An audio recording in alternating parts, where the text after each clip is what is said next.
Sana Mapagpalang all. umaga sa inyo mga kamoto, no? So ngayong araw na to, maghuhugas tayo ng kotse, no? At napakaganda ng araw, no? So dahil ilang araw din umuulan, kaya napakadumi ng mga kotse. Kaya ngayon, gagawin natin ay bubugahan natin ng tubig bago natin siyang sabunin, no?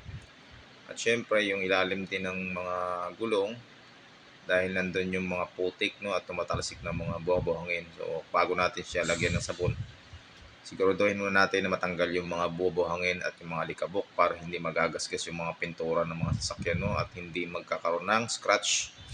So ganito lang ang rotation natin tuwing umaga, guys. At yan, pupunasan ko na siya dahil matapos na natin siyang banlawan ng malinis na tubig, no. So ganito lang araw-araw yung aking ginagawa sa aking buhay, no, sa araw-araw kong pagtatrabaho bilang isang personal driver, no. So dahil wala yung boss ko at nasa abroad, so wala tayong gagawin kundi maglinis ng mga kotse. No, hindi lang pala isa ang aking nililinis diyan, guys, kundi maraming kotse.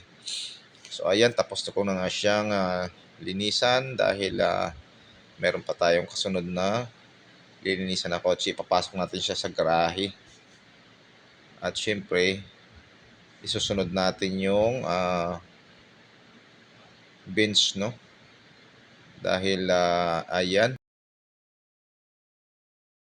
ilabas natin yung bench para malinisan rin din natin. So ganito lang yung aking ginagawa tuwing ako ay papasok sa umaga, no? Maglilinis ng mga sasakyan para malagaan natin at ayan na nga, guys. Isusunod natin yung Lexus. Yan, abanti natin kaunti para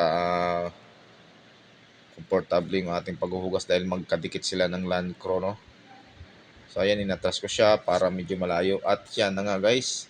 Isusunod natin yung Land Cruiser dahil napakarumi ito, no? Ilang araw din bago natin siya mahugasan dahil Sana siyempre mga all. ilang araw din tayong busy sa ating mga ginagawa, no?